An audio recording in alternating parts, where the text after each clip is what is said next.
1979માં marketing yard જુનાગઢની સ્થાપના થઈ. ત્યારબાદ 4 કે 5 વર્ષમાં સંપૂર્ણપણે કાર્યરત 1985-86માં થઈ ગયું. ત્યારથી આજ દિવસ સુધી માર્કેટિંગ યાર્ડ જુનાગઢમાં જોઈએ તો દિવસે ને દિવસે સુવિધામાં વધારો થતો ગયો છે. અવનવી સુવિધા જેમ જેમ જરૂરિયાત ઊભી થાય એમ વધતી ગઈ છે. આજે જોઈએ તો માર્કેટિંગ યાર્ડ જુનાગઢમાં જોઈએ તો આપણે જરૂરિયાત પૂરતી તમામ સુવિધાઓ હાલ ઉપલબ્ધ છે.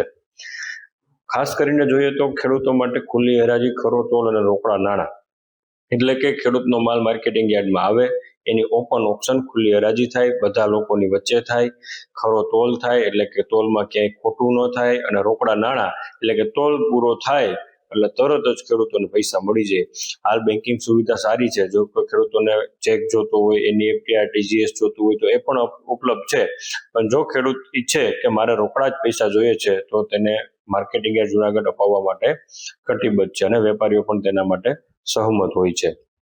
માર્કેટિંગ યાર્ડ જુનાગઢમાં હાલ જોઈએ તો સુવિધામાં ખેડૂતો માટે જો રાત્રે ખેડૂત માલ લઈને આવે, હાલ યાર્ડમાં જોઈએ તો 200-300 કિલોમીટર દૂરથી પણ ખેડૂતો માલ લઈને આવે છે.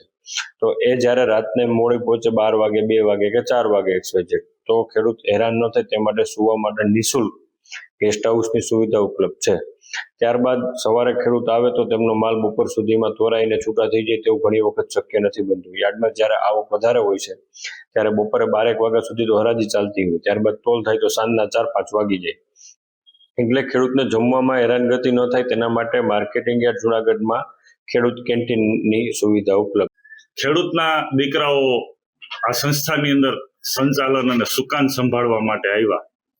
ત્યાર પછી ધીમે ધીમે યાર્ડની રોનક બદલાણી.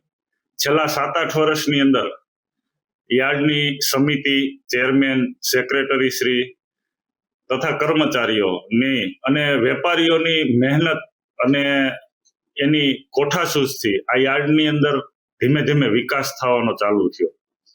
વિકાસની અંદર વાત કરીએ તો નવા અદ્યતન શેડો બનાવવાની આવ્યા, જેથી કરીને ખેડૂતો એનો માલ લઈને આવે તો બહાર ખુલ્લી જગ્યામાં કે વરસાદી વાતાવરણની અંદર બગડે નહીં, પલળે નહીં, એના માટે શેડની વ્યવસ્થાઓ કરવામાં આવી.